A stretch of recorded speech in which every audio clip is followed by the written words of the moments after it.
Hi, welcome to my graphics final project presentation. I'll show you my program that I made. My name is Zeke, and I wrote a program called Chia, which takes in paths to objects as command line arguments, and then it'll load those in, and you'll be able to paint right on the objects like your very own Chia pet. You'll be able to make grass grow. And so let's just cut to where the file loaded in. Awesome, so the model loaded in here, and you'll see that as we mouse over this porcelain object, we can make grass bloom right at our mouse tip. And you paint some dirt on and it just grows just like that.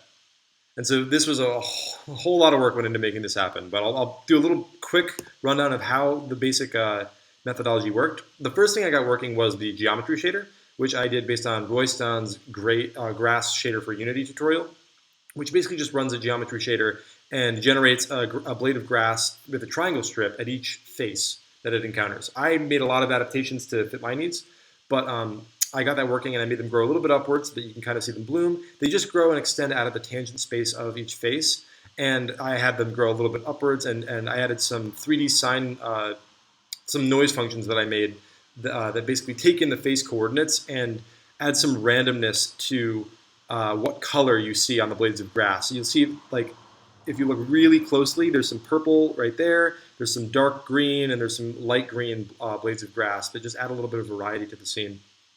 And so I thought I was going to have to stop there because I was trying to get painting working for so long, and you'd think that that'd be a really obvious application of OpenGL and that tons of resources would exist about it.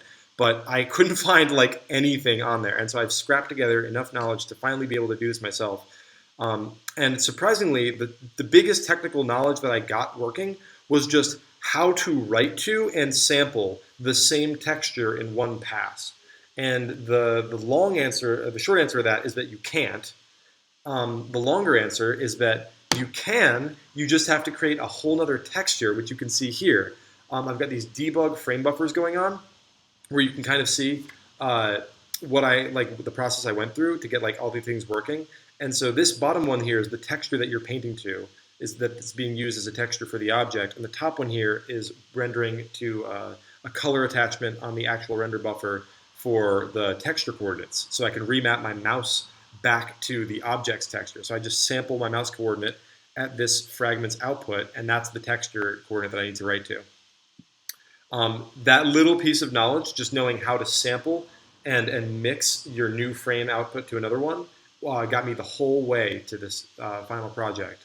And it's a lot of, I could talk for hours and hours about this, but this is a pretty short demonstration just to show you what I've accomplished. And you can see the grass animate in here, kind of nice and linearly interpolating along the polarity of the dirt drawing. But yeah, I'm really happy with what I've accomplished, and I hope that you enjoyed it. Thanks. See some wireframes. Press Q to quit out of the application. Bye.